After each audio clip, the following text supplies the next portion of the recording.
آقای دکتر محمد علی شفیع، عضو هیئت علمی دانشگاه علم و صنعت ایران که از پیش از تأسیس این دانشگاه قدیمی در جایی که نامش دانشسرای عالی هنرسرای عالی چیز دیگه در دنبالش داشته بود، هنرسرای عالی بوده ایفای نقش می‌کردن و تا امروز هم که فکر می‌کنم همین شنبه همین هفته 60 میتونم بگم سال شما رو؟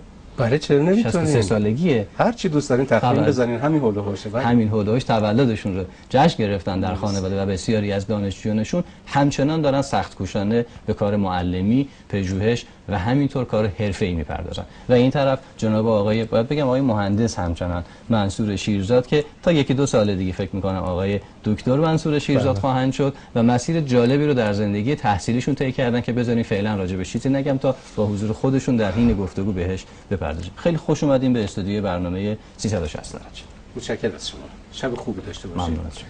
من تصور میکنم شروع صحبت اگر اینطوری بذاریم که به کی میگیم دانشجو، میتونه کمک کنه جهتگیری صحبت خودمون رو با نقطه مرکزی آغاز بکنیم. من به شخص تصورم اینه که بچه‌هایی که از دبیرستان میان پایه و ذهنیتشون اینه که یک کسی یادشون بده. به محضی که تو دانشگاه میان فضا عوض میشه، باید خودش یاد بگیره. لذا من تصورم برخلاف بعضی از دیدگاه ها که دانشجو رو ممکنه یک موجودی که قرار هست فرم خاصی داره فرمش رو عوض بکنن، من اینطوری تصور میکنم که دانشجو موجودی است با ظرفیت های خاص که طراحیش کردن برای اهداف خاصی. وقتی داره شروع میشه این اهداف هست که کمک میکنه دانشجو جهت خودش رو انتخاب کنه.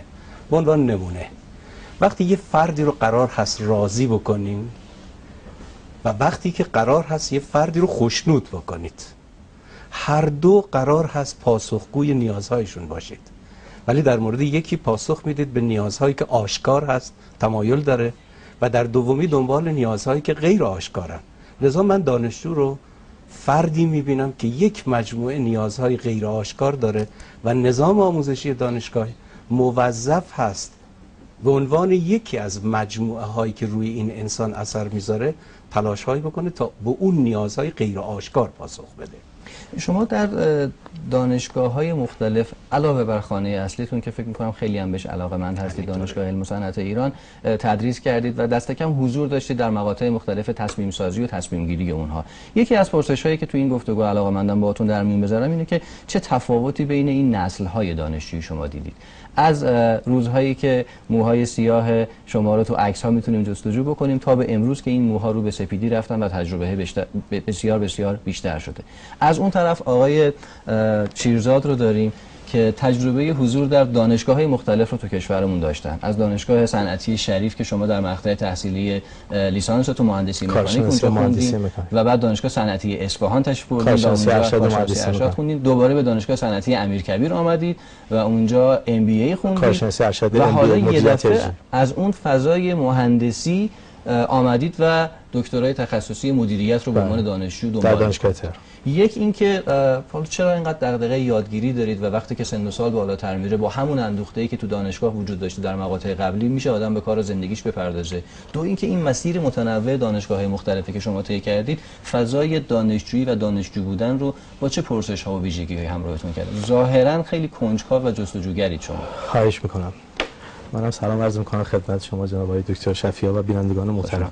خدمت شما عرض کنم که من میخوام از یه جای دیگه یه ذره شروع بکنم، از اون جایی که قبل از ورود در واقع یک دانشجو به دانشگاه است. یعنی یک دانش آموز مثلا 17-18 ساله‌ایه که میخواد وارد دانشگاه بشه. من به تجربه عرض میکنم و حالا بر اساس دیده هام نظر من اینه که اتفاقی که میفته اینه که انتخاب رشته و مسیر رشته تحصیلی خیلی با آگاهی هوشمندانه شکل نمیگیره. من فکر میکنم بیش از این که در واقع مسئله این باشه که چه رشته‌ای بخونیم، چه رشته‌ای با شایستگی‌های ما، با کامپیتنسی‌های ما در واقع هماهنگه، مسئله اینه که وارد دانشگاه بشیم. شاید هم دانشگاه‌های به نام، شاید اسم دانشگاه‌ها دهن پرکن‌تر باشه تا اینکه چه رشته‌ای برای من مناسبه. بذارید راحت‌تر بگم، چه رشته‌ای میتونه منو به افسانه‌های شخصیم برسونه، چه رشته‌ای با من جوره.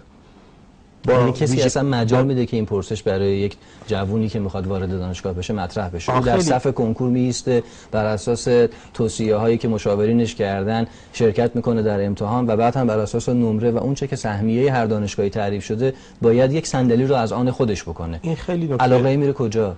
ببینید آیه مهندس، این نکته خیلی مهمیه، ولی ببینید اتفاقی که میفته اینه که به نظر من در دوره کارشناسی تمام اون کارهایی که باید قبلا رخ میداد، تمام اون دلنگرانی ها، ناراحتی ها، دغدغه ها، ناآرومی ها در دوره کارشناسی رخ میده. نمونهش منم که روبروی شما نشستم، یک آدمی که چند تا رشته متفاوت خونده و از این دست شما بسیار میبینید در بین دوستان ما، در بین دانشجویانی که همکنون درس میخونن. در واقع دوره لیسانس به نظر من یه دوره‌ایه که شاید به نوعی آدم‌ها و دانشجویان فرصت پیدا میکنن خودشون رو بهتر بشناسن، تازه میفهمن که برای چی مناسبن، اصلا این جایی که من هستم جای خوبیه، اصلا این با من جوره. اینها دغدغه‌های من بوده همیشه.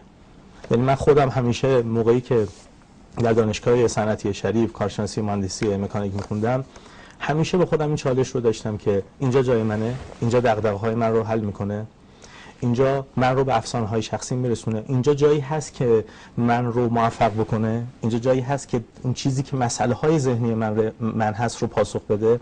میبینید که این دغدغه‌ها همچنان در من وجود داره و این میشه که در واقع این مسیر طولانی از کارشناسی ارشد مهندسی، بعد رشته مدیریت اجرایی و الان هم رشته دوباره مدیریت، من فکر میکنم این مسیر در واقع خیلی پرپیچ و خم یا بگیم غیر سرراست ناشی از اینه که مبتنی بر شایستگی ها، مبتنی بر ویژگی های شخصیتی، مبتنی بر علاقه ها، مبتنی بر کامپیتنسی ها رشته انتخاب نمیشه و شاید خیلی وقتا در دوره کارشناسی رخ میده. به خود من که خیلی مراجعه هست، یعنی دوستان بسیاری به من مراجعه میکنن در دوره کارشناسی که میخوان از رشته خارج شن و دغدغه دارن که رشته دیگری بخونن و همیشه این پرسش رو میکنن که خب شما چه این کارو کردید، به من بگید که چه کار باید بکنم.